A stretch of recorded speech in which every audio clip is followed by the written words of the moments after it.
Hollywood seems like a world where everyone cares about success and money, but this isn't always true. Many actors and actresses wish they'd never taken on the breakout roles that shot them to stardom.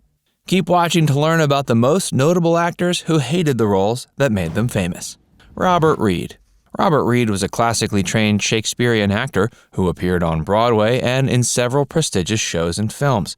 He was contractually obligated to be in the Brady Bunch pilot, but seemed disappointed when it became a full show with him as patriarch Mike Brady. Director John Rich revealed in the documentary The Brady Bunch Exposed that Robert was looking for more serious work like his previous show, The Defenders. His co-star Ann B. Davis, who played Alice, noticed he was unhappy on set. Robert spent his lunch breaks drinking as a coping mechanism. His frequent outbursts over the scripts left him absent from key episodes, including the series finale in 1974. Reed died of colon cancer at age 59 in 1992. Despite his on-set shenanigans, the entire cast was devastated when Florence Henderson had to tell them he was dying. Carrie Fisher. Princess Leia herself revealed on an episode of The Today Show that if she had known Star Wars would become such a massive franchise, she never would have taken the role. Carrie saw the dangers of celebrity from an early age when her father, Eddie Fisher, left her mother, Debbie Reynolds, to marry the even more famous Elizabeth Taylor. Despite following in her family's footsteps and becoming an actress, she never dreamed of becoming famous and dreaded the idea. Getting the role of Leia was also a difficult experience. She was offered the part at age 19, but at only 5'1" and 105 pounds, the casting directors thought she was too fat. She eventually got the part, but couldn't escape the struggles that came later in life. Her second husband, Brian Lord, left her for another man. She later began experimenting with drugs, which led to addiction, and she struggled with bipolar disorder that could be only treated with electroshock therapy. Carrie Fisher died days after a heart attack on December 23, 2016. It's unknown how much of the struggles of and regret from taking on such a famous role affected her health. Sean Connery.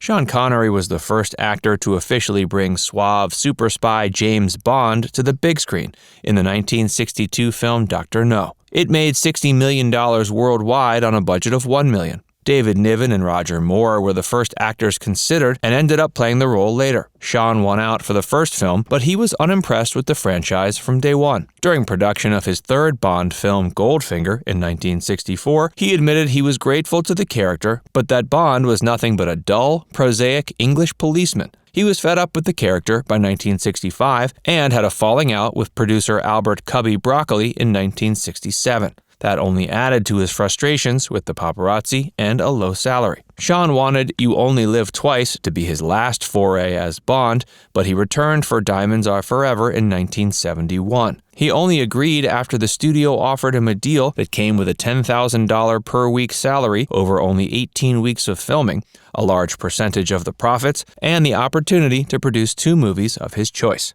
His official last Bond film was Never Say Never Again, and it netted him $5 million.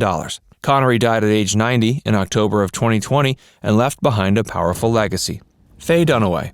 Mommy Dearest was an intense thriller based on a real story of family abuse. Faye Dunaway, a 2-time Best Actress Oscar winner, was the one chosen to take on the difficult task of portraying the title character, Joan Crawford. It was panned by critics but earned positive box office returns and praise of her work, even from Joan Crawford herself. She rarely spoke about it but revealed her feelings to People magazine. She feels the role was harmful to her career because it ruined public perception of her as an actress and person. She was typecast into female villain roles for most of the rest of her career. She wishes Mommy Dearest had never been made at all. She felt it lacked the nuance of a true look into a tortured soul that she hoped it would be. Hey, if you're enjoying this video so far, be sure to give it a like and subscribe to Facts First for more. And stick around for more actors who hated their most famous roles. George Reeves. George Reeves was the first actor to play the iconic Superman in a feature film. His role in Superman and the Mole Men led to the Adventures of Superman TV series. These roles made him beloved around the world, but George felt the part was beneath him. He resented the $200 per episode salary and called the gray and brown Superman costume a monkey suit. He hated the product placement from their sponsor Kellogg's and being forced to act in the brand's commercials. Most of all, he experienced an unfortunate circumstance common among actors who hated their previous roles. Fans and casting directors became unable to recognize him for or cast him to play anything else. He was set to become a notable part of 1954's Best Picture Oscar winner From Here to Eternity until the audience laughed and cried out, "There's Superman," whenever he went on screen, and they had to cut his part to only a few lines. The damage to his career and psyche was so powerful, many believed it killed him. George Reeves died June 16, 1959, of a gunshot wound. Alternate explanations such as murder abound, but the prevailing theory is he would rather have died than play Superman again. Marlon Brando. Marlon Brando's method acting technique and devotion to his characters earned him a spot as the greatest actor of all time in the eyes of many. Unlike many other celebrities, he earned his big break almost right out of the gate, but he still hated the character who shot him to fame. Marlon never intended for an abusive character like Stanley Kowalski to become a sex symbol. He'd always hated the character and based his portrayal on macho bullies from his past. But the anger that came through only made his acting more powerful. He hoped for the character's true nature to show up in the film version, but he only became more attractive to the women watching. The role earned him an Oscar nomination, but it also gave him the sexy bad boy reputation. He even tried gaining weight to escape it, but it wasn't enough. Marlon Brando died on July 1, 2004.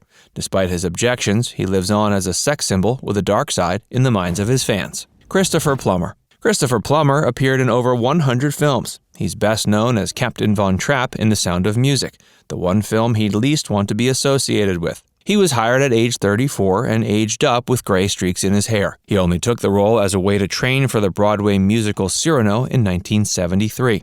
It only took him 11 days to complete shooting in the Austrian Alps, but he hated every second of it. He considered the captain a humorless bore. He called the movie as a whole sentimental and gooey and referred to it with disparaging nicknames such as The Sound of Mucus and S&M. Early reviews called his performance horrendous, and he hoped the film would fade into obscurity. But it now sits as one of the most beloved musicals of all time. Christopher didn't watch The Sound of Music until 2012 at an Easter party to entertain the children there. He suddenly found it a charming escape from the violence and chaos of the world, but he still hated his character. He didn't even attend a cast reunion until Oprah persuaded him in 2015 after 45 years of staying away. The hatred didn't die down, and he spent most of that time talking disparagingly about Captain Von Trapp. Christopher Plummer died February 1, 2021.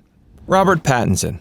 One of Robert Pattinson's first roles was a small appearance in the Harry Potter films. After that, he had several other lesser-known appearances, but he'll always be best known as Edward Cullen in Twilight, one of the most beloved and hated film series of all time.